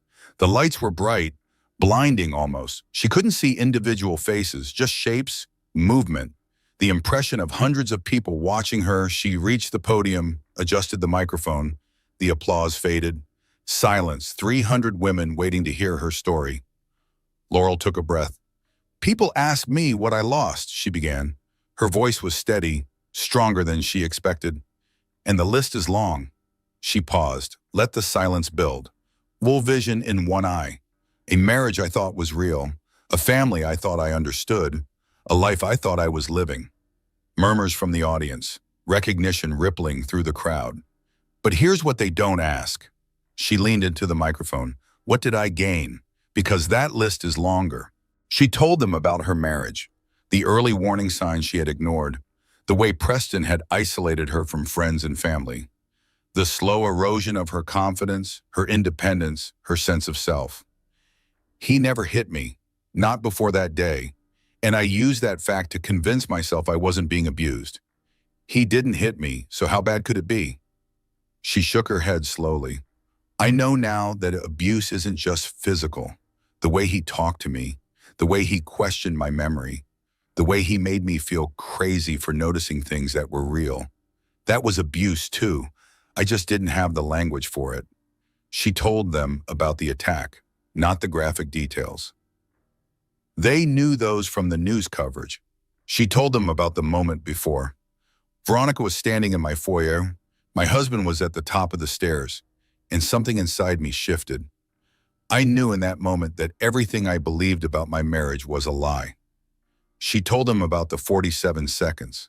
"I was holding my son, 11 months old. If I fought back, I might drop him. If I let go to protect myself, she might hurt him. So I made a choice. I curled around my baby. I took every blow." Her voice wavered slightly. She paused, collected herself. "That was the hardest thing I've ever done. And the most important. My son wasn't hurt. My daughter survived. I survived." She told them about the aftermath. "I had a moment, 3 a.m, sitting in my brother's backyard, 8 months pregnant, half blind, completely alone, and I thought about giving up. Complete silence in the ballroom. I thought about taking his money, signing away my voice, disappearing somewhere quiet and letting him win." She looked out at the blurred faces, "But then my son cried, and I went to him, and I realized something that changed everything." She straightened her spine. "I wasn't just fighting for myself anymore. I was fighting for my children, for the women he had hurt before me, for the women he might hurt after. Giving up wasn't just about me, it was about all of them." She told them about the trial, the other wives who had come forward, the evidence that proved the pattern. 4 marriages, 4 women gaslit and manipulated and discarded. I was just the first one he tried to kill. She told them about the verdict, the sentencing. 22 years. I watched them lead him away in handcuffs, and I felt something I hadn't expected. Not triumph, not even relief. I felt tired, bone-deep exhaustion from fighting so hard for so long. She paused. But underneath the exhaustion, something else. Peace, finally peace. She'd reached the part of her speech she had practiced most, the part that mattered most. I learned something in that courtroom, something I want all of you to hear. She looked directly at the crowd. Even though she couldn't see their faces clearly, she wanted them to feel her looking. Strength isn't about not falling. It's about what you do when you're on the ground. She thought of herself, curled around Oliver, blood running into her eyes. I didn't fight back that day. I took every hit, and for a long time I wondered if that made me weak, if I should have defended myself more aggressively. She shook her head. But I know now that what I did was its own kind of strength, protecting my child, absorbing the blows, surviving. That was the strongest thing I've ever done. She took a deep breath. The prison door was open the whole time. I was my own warden, thinking I could love him into being better, thinking I could be good enough to earn his kindness, thinking I was the problem. Her voice grew stronger. I wasn't the problem. I was never the problem. He was the problem, and I was the prisoner who finally realized there was no lock on the door. She looked at the crowd one final time. Some of you are in the dark right now. Some of you can't see your way forward. Some of you are wondering if you deserve better, if escape is possible, if you have the strength to survive. She smiled, a real smile. I promise you, you deserve so much better. Escape is possible, and you have more strength than you know. She paused. Sometimes you have to lose your sight to finally see clearly. The applause was thunderous. 300 women on their feet, clapping, crying, reaching toward her with their hands raised. Laurel stood at the podium and let it wash over her. She had done it, shared her story, opened her wounds for strangers to see. And in doing so, she had found something unexpected. Healing. Not complete healing. That would take years more, maybe a lifetime. But a step forward, a piece of herself reclaimed. She stepped down from the stage. Denise was waiting in the wings, tears streaming down her face. That was incredible, Denise whispered. I'm so proud of you. I couldn't have done it without you. Yes, you could, but I'm glad you didn't have to. They hugged, 2 women who had been friends for 15 years, through college, through careers, through marriages, good and bad. Some bonds couldn't be broken. The reception afterward was overwhelming. Woman after woman approaching Laurel, sharing their own stories, thanking her for her bravery. A woman named Jennifer, married to an abuser for 18 years, finally found the courage to leave last month. A woman named Sandra. Her daughter was in a violent relationship. She didn't know how to help. A woman named Michelle, a survivor of childhood abuse, still struggling with the trauma decades later. Laurel listened to each of them, held their hands, offered what comfort she could. You're not alone, she told them. You're never alone. She didn't have all the answers. She was still figuring things out herself, but she could offer something valuable, understanding, compassion, proof that survival was possible. Near the end of the reception, an older woman approached, small, tired-looking, familiar somehow. Mrs. Brennan, her voice was hesitant. My name is Gloria Tate. Laurel's breath caught. Gloria Tate, Veronica's mother. I know I shouldn't be here, Gloria said quickly. I'll leave if you want, but my daughter asked me to give you something. She's been watching the news coverage of your recovery. She wanted you to have this. Gloria held out an envelope. Her hands were shaking. Laurel took it slowly. The envelope was thin, just a single page inside, probably. She's in therapy now, Gloria continued. Real therapy, not the kind Preston paid for. She's starting to understand what she did, what she really did. Laurel looked at the envelope in his chairman's, such a small thing to contain so much weight. How is she? The words surprised her. She hadn't meant to ask about Veronica's well-being. She's struggling. The other inmates know what she did. Attacking a pregnant woman holding a baby. Gloria's voice broke. She gets no sympathy in there. But she says she deserves it. She says she deserves worse. Laurel thought about Veronica, the woman who had destroyed her vision, who had nearly killed Isher. She couldn't forgive her. She would never forgive her. But she could acknowledge a complicated truth. Veronica had been a weapon. But Preston had been the one who aimed her. "Thank you for bringing this," Laurel said quietly. "I'll read it later." Gloria nodded, wiped her eyes, turned to leave. "Mrs. Tate?" Gloria stopped. "Your daughter made her own choices. She's responsible for what she did. But she was also manipulated by a very dangerous man." Laurel paused. "I hope the therapy helps her. For her sake, and for yours." Gloria stared at her for a long moment. Then she nodded once and walked away. Laurel slipped the envelope into her purse. She would read it later, in private, when she had the strength to face whatever was inside. The drive home was quiet. Denise dozed in the passenger seat. The highway stretched dark ahead. Laurel drove carefully. Her night vision was compromised. She avoided highways after sunset when possible. But tonight had been worth the exception. She pulled into her driveway at 10:30. The house was dark except for a lamp in the living room window. Garrett had stayed with the children. She found him on the couch, asleep with the television muted.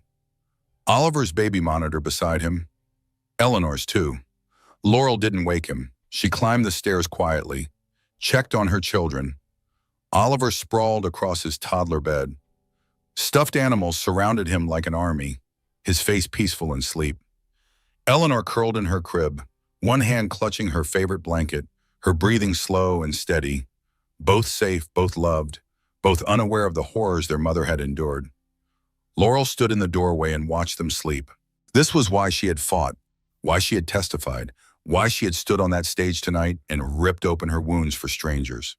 For them, for a future where they would never know their father's cruelty firsthand. She went to her own room, sat on the edge of the bed, pulled out the envelope from her purse. She stared at it for a long moment. Then she opened it.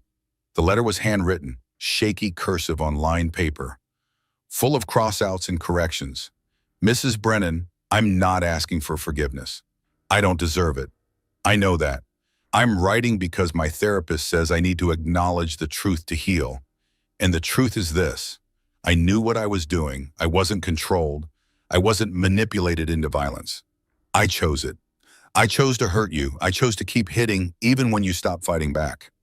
Preston made me feel special. He told me I was the love of his life. He told me you were abusive and unstable. He told me we would be together forever once you were out of the picture.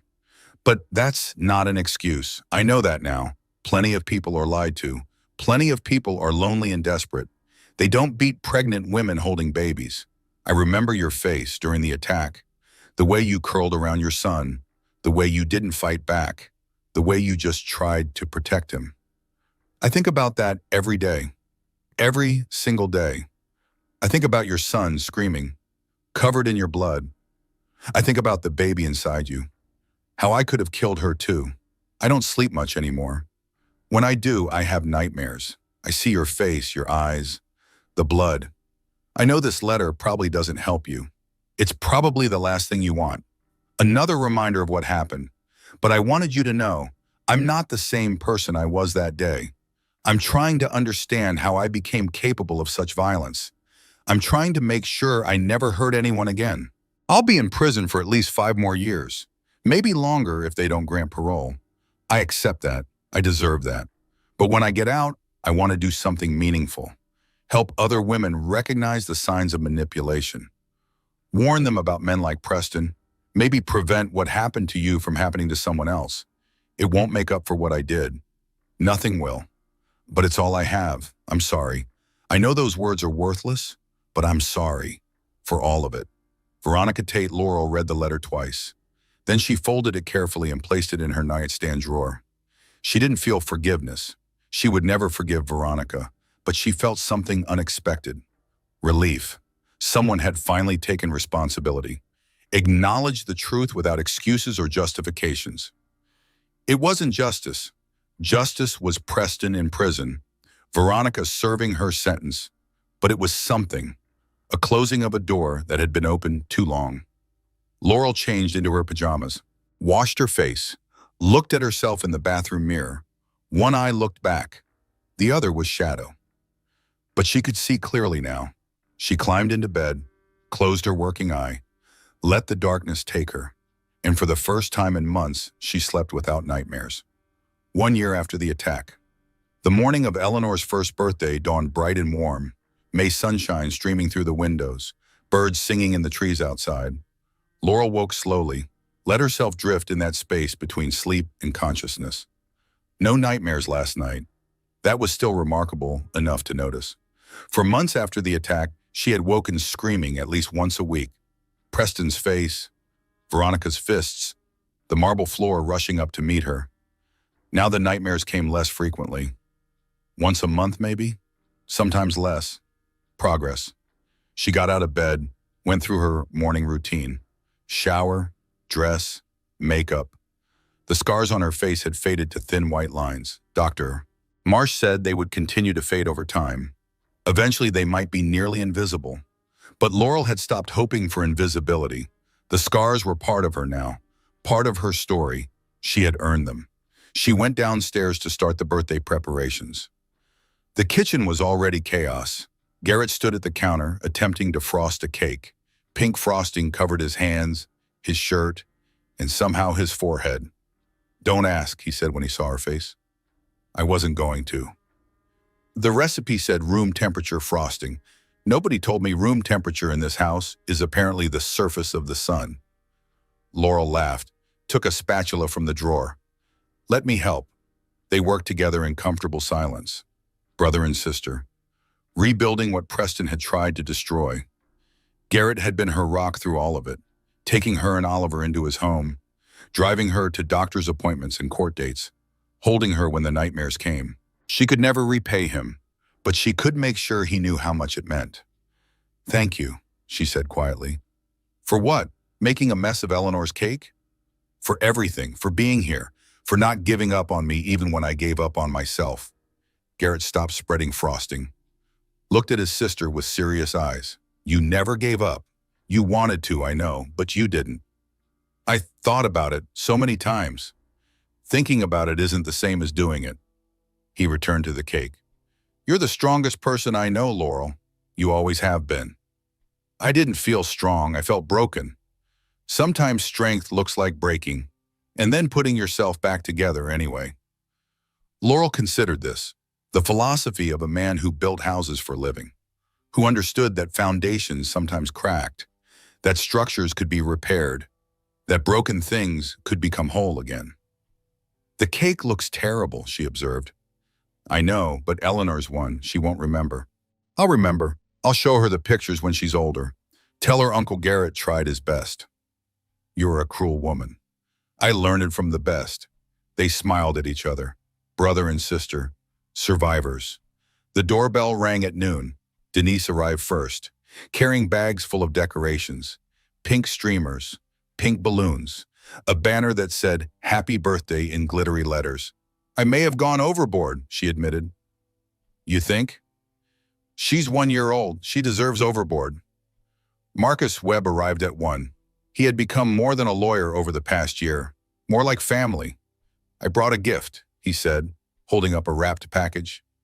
"Nothing fancy, just something I thought she might like." "You didn't have to bring anything." "I wanted to." He smiled. "I don't have grandchildren of my own. Let me spoil yours." The other guests trickled in throughout the afternoon. Margot Sinclair Whitfield, Preston's second ex-wife, now one of Laurel's closest friends. Diana Wells Montgomery, the first wife, finally emerging from decades of silence. Susan Bradley Clark, the third wife, still healing but getting stronger every day. 3 women who should have been strangers, united by shared trauma, bound together by the determination to ensure Preston never hurt anyone again. They gathered in Laurel's backyard, children running on the grass, adults laughing and talking. A year ago, Laurel had been fighting for her life on a marble floor. Today, she was hosting a birthday party for her daughter. The transformation still felt surreal sometimes. Oliver chased Bubbles across the yard, 2 years old and fearless. His laughter rang out like bells. Eleanor sat in her high chair, watching everything with wide eyes. 1 year old today, a milestone that had once seemed impossible. Laurel remembered lying in that hospital bed, bandages over her eyes, not knowing if she would see her daughter's face clearly. She could see Eleanor now. Not perfectly. Her left eye would never work again, but her right eye captured every detail. The curve of Eleanor's cheek, the wisp of blonde hair, the way her nose scrunched when she laughed. Beautiful. Her daughter was beautiful. "Time for cake," Denise announced. They gathered around the table. Garrett brought out his disaster of a creation, pink frosting sliding off the sides. One candle stuck crookedly in the center. It was perfect. "Happy birthday to you," they sang together. "Happy birthday to you. Happy birthday, dear Eleanor. Happy birthday to you." Laurel helped Eleanor blow out the candle, made a wish on her daughter's behalf. "May you always be safe. May you always be loved. May you always know your worth." Eleanor grabbed a fistful of cake and shoved it in her mouth. Pink frosting everywhere. In her hair, on her dress, up her nose somehow. Everyone laughed. Cameras clicked, a moment of pure, uncomplicated joy. Laurel held on to it, stored it in her memory. These were the moments that mattered, the ones she had almost lost. After cake, after presents, after Oliver fell asleep on the grass and had to be carried inside, the adults gathered on the back porch. The sun was setting, golden light painting everything soft and warm. Denise poured wine. Margot arranged cheese on a plate. Susan and Diana talked quietly about their latest therapy sessions. Marcus sat beside Laurel on the porch swing. "I testified at his parole hearing yesterday," he said quietly. "Thought you should know." Laurel had known the hearing was coming. Preston's first chance at early release, reduced from the original 18-year minimum due to some legal technicality. What happened? Denied unanimously. Relief washed through her. She hadn't realized how much tension she had been carrying. The board said he showed no genuine remorse, still claiming innocence, still insisting he was the victim of a conspiracy. Marcus shook his head. Men like Preston never change. They just get older. How long until the next hearing? 3 years, and we'll be there again. All of us, making sure he stays exactly where he belongs. Laurel nodded. The vigilance would never end. Not completely, but that was okay. Some battles were worth fighting forever. Her phone buzzed. A text from an unfamiliar number. "Congratulations on Eleanor's birthday. I saw the photos on your foundation's website. She's beautiful. I hope she grows up knowing how strong her mother is." No signature, but Laurel knew who it was from. Veronica. She had been paroled 3 months ago. Good behavior, completed therapy, demonstrated genuine rehabilitation. Laurel had received a letter first, then occasional messages. Nothing demanding, nothing invasive. Just a woman trying to make amends in the only way she could. Laurel hadn't responded. She wasn't ready for that. Might never be ready. But she hadn't blocked the number either. Progress came in strange forms sometimes. She put the phone away, returned her attention to the moment. Denise was telling a story about her latest dating disaster. Margot was laughing so hard she was crying. Susan and Diana had joined in, comparing notes on their own post-divorce experiences. Women healing together, supporting each other, building new lives from the wreckage of old ones. This was what survival looked like, not just enduring, thriving. "I have news," Laurel said when the laughter faded. Everyone turned to look at her. "The book comes out next month." Cheers erupted, hugs exchanged, more wine poured. The book, her memoir, 47 Seconds. She had spent 6 months writing it, reliving every painful moment, putting her truth on paper for the world to see. The publisher had paid her more money than she had expected, said her story would help countless women recognize the signs of abuse, would give them hope that escape was possible. Laurel didn't care about the money. She had enough money. She cared about the message. "I want all of you to be at the launch event," she said. "All of you. You're part of this story too." Margot took her hand. "We wouldn't miss it." Diana nodded. Susan wiped her eyes. They had all contributed to the book, shared their own experiences, given Laurel permission to include their stories alongside hers.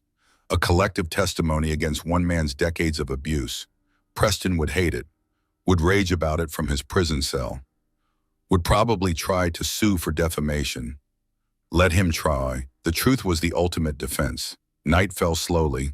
The guests departed one by one, hugs and promises to call soon. The easy intimacy of people who had become family through circumstances none of them would have chosen. By 10 o'clock, only Garrett and Denise remained. They helped Laurel clean up, wash dishes, store leftover cake. I should head out, Denise said eventually. Early meeting tomorrow. Thank you for everything today. Thank me by naming your next kid after me. I'm not having any more kids. A dog, then. Denise is a great name for a dog. Laurel laughed, hugged her friend tight. I love you, you know. I know. I love you too. Denise pulled back, looked at her with serious eyes. I'm proud of you, Laurel. So proud of who you've become. I couldn't have done it without you. Yes, you could have, but I'm glad you didn't have to. Denise left. Garrett finished the dishes and headed to the guest room he still occupied. Said he'd move out once Laurel was ready to be alone. She was getting ready, slowly, but not quite yet. Laurel climbed the stairs, checked on her children. Oliver sprawled across his toddler bed, arms and legs everywhere, stuffed animals forming a protective ring around him. He was dreaming. She could see his eyes moving beneath closed lids. Hoped the dreams were good ones. Eleanor curled in her crib, one hand clutching her favorite blanket, the other wrapped around a new stuffed elephant from Uncle Garrett. 1 year old, a whole year since her birth, since those terrifying hours of early labor, since the moment Laurel first held her daughter and promised to protect her forever. She had kept that promise, would keep it for the rest of her life. She stood in the doorway, watching her children sleep. A year ago, she had been lying on a marble floor, blood in her eyes, pain everywhere, wondering if she would live to see another sunrise. She had lived, more than lived. She had fought, testified, won. Preston was in prison. His money was gone. His reputation was destroyed. His family had abandoned him. He had lost everything, and she had gained everything. 2 beautiful children, a home filled with love, friends who had become family, a voice that was helping other women find their own strength. It wasn't the life she had imagined, not the future she had planned. It was better. Laurel went to her bedroom, stood by the window. The moon was full. Its light silvered the backyard. The swing set cast long shadows on the grass. A year ago, she couldn't see the moon at all. Couldn't see anything. Just darkness and fear. Now she could see. Not perfectly. Half her vision was gone forever. But she could see what mattered. Her children. Her home. Her future. She could see the woman she had become. The strength she had discovered. The resilience she had built. She could see clearly now. The road ahead was still uncertain. There would be hard days, nightmares that returned, moments when the trauma felt fresh again. But there would also be good days, birthday parties, first steps, bedtime stories, morning coffee and evening sunsets. There would be laughter, love, connection. There would be life. And that was enough. That was everything. Laurel turned from the window, got ready for bed, crawled under the covers. She closed her working eye. Let the darkness come. But it wasn't scary anymore. Not like before. This darkness was just rest, just peace, just the space between one day and the next. Tomorrow there would be more healing, more growth, more becoming. Tomorrow there would be sunshine. She fell asleep smiling. Well, 3 months later, the book launch was held at a bookstore in downtown Hartford. 50 chairs arranged in neat rows, a podium at the front, a table stacked with copies of 47 Seconds. Laurel stood backstage, holding her author copy. The cover showed a woman's silhouette against the sunrise. Strong, resolute, rising. Inside those pages was everything. Every painful memory, every moment of despair, every step of the long journey back. She had poured herself into these words, hoped they would matter. The bookstore owner appeared, a kind woman named Margaret who had insisted on hosting the event. Full house, Margaret said. Standing room only. We're turning people away at the door to. Laurel's heart raced. That many? Your story resonated. People want to hear it from you. She thought about all the interviews she had done, the podcast appearances, the news segments, Her story had spread further than she ever imagined, women reaching out from across the country, thanking her for speaking the truth, telling her their own stories. She wasn't alone. She had never been alone. "Ready?" Margaret asked. Laurel took a breath, straightened her spine. "Ready." She walked onto the stage to thunderous applause. The crowd was larger than she expected. Men and women, young and old, some holding copies of her book, some holding tissues. She saw Denise in the front row, crying already. She saw Garrett beside her, pride written across his face. She saw Margot, Diana, Susan, the sisterhood of survivors. She saw Marcus, the man who had given her hope when she had none. And in the very back, standing against the wall, she saw someone unexpected. Patricia Hartwell, Preston's mother, wearing simple clothes, no pearls, no designer labels. Their eyes met. Patricia nodded once, an acknowledgement, an acceptance. She had come to hear the truth about her son, all of it, publicly. Laurel nodded back.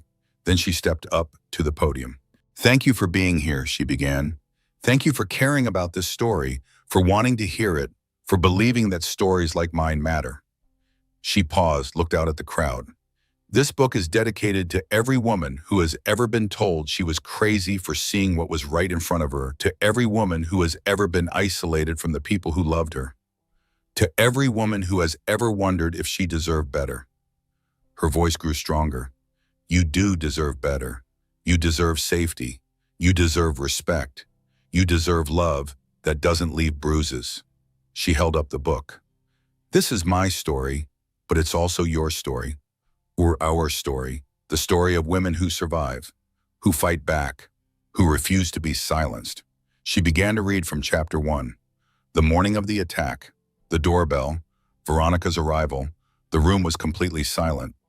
She read about the 47 seconds, about curling around Oliver, about Preston watching from the stairs. Someone in the audience sobbed quietly. She read about the hospital, the darkness, the fear, more tears, more recognition.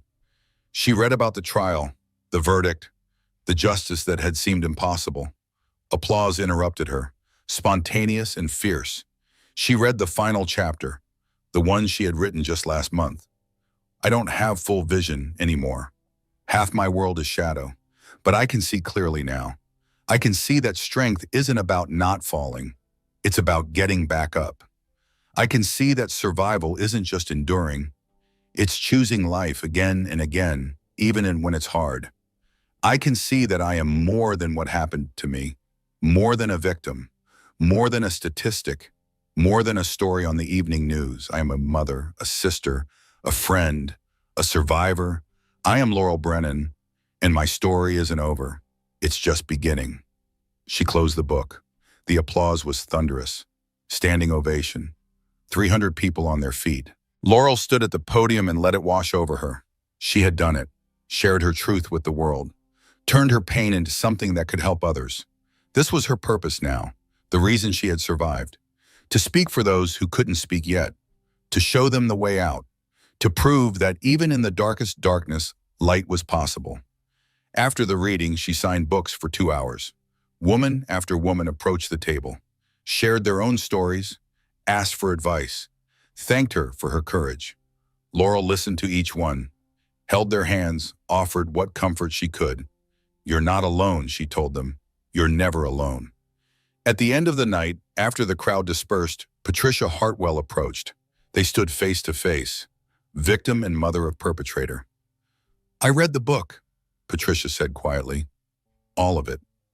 And I'm sorry for everything, for not seeing who my son really was, for protecting him when I should have stopped him, for all the women he hurt because I looked the other way." Her voice cracked.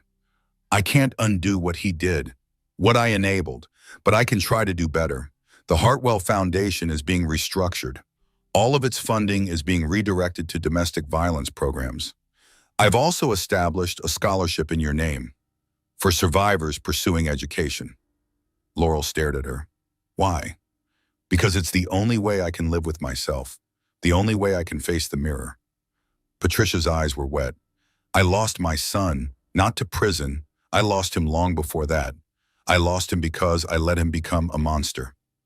She reached into her purse, pulled out an envelope. This is the documentation, the foundation, the scholarship. Everything is legitimate. Everything is real. Laurel took the envelope slowly. I don't know if I can ever forgive him, Patricia said, but I can try to make amends. For him, for myself, for all the women he hurt. She turned to leave. Mrs. Hartwell? Patricia stopped. Thank you for coming tonight, for hearing the truth. Patricia nodded, then she walked away. Laurel watched her go, a woman trying to atone for her son's sins. She didn't know if it was enough, didn't know if anything could ever be enough. But it was something, a step toward healing for all of them. Denise appeared beside her, ready to go home. Laurel looked at the empty bookstore, the podium, the table where she had signed 300 copies of her story. Yeah, she said, I'm ready. They walked outside together. The night air was warm, stars scattered across the sky. Laurel looked up at them with her working eye. A year and a half ago, she had been fighting for her life on a marble floor. Now she was an author, an advocate, a voice for the voiceless.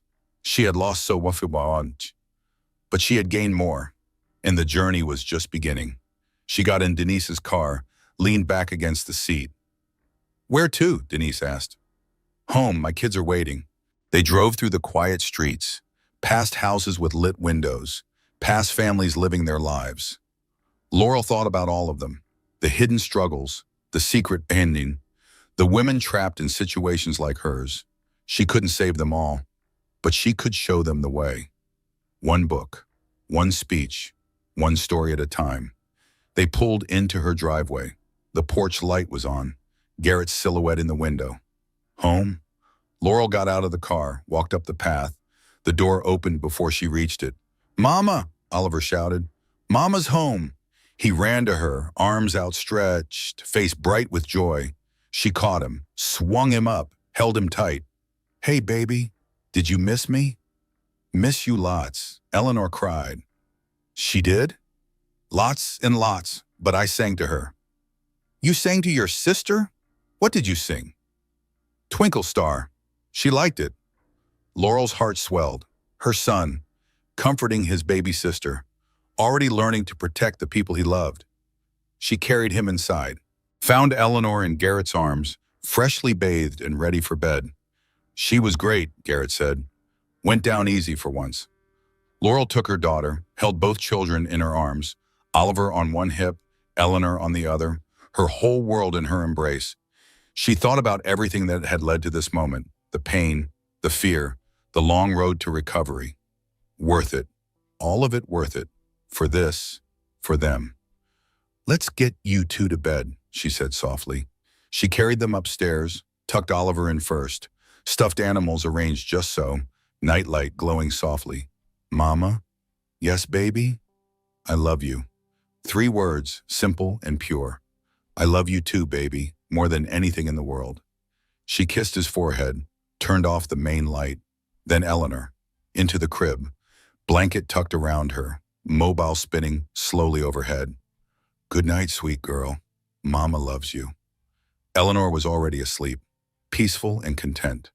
Laurel stood in the doorway between both rooms, watching her children rest, safe, loved, free.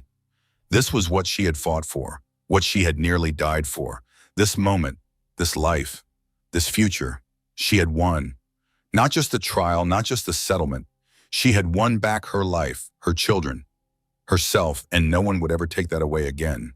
She went to her own room, changed into pajamas, washed her face, looked at herself in the mirror one final time, one eye looking back, one eyeshadow, scars that would never fully fade. A woman who had been broken and rebuilt, stronger now, wiser, more herself than she had ever been. She climbed into bed, pulled the covers up, closed her eyes. The darkness came, but it was a friend now, a place of rest. She fell asleep quickly, deeply. No nightmares tonight, no monsters in the shadows, just peace, just hope, just the quiet knowledge that tomorrow would bring more light, and the light would be enough. The light would be everything. Thank you for staying until the end. Laurel's story is one of survival, of strength, of a woman who refused to be silenced. If this story moved you, if it made you feel something real, I have a small request. Hit that like button. It takes 1 second, but it helps more than you know. Leave a comment. Tell me what moment hit you the hardest. I read every single one. Share this with someone who needs to hear it.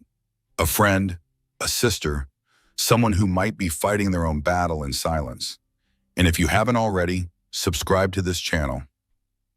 Turn on notifications, because stories like this one, they're not just entertainment. They're reminders that no matter how dark it gets, the light is possible. You are stronger than you know. See you in the next story.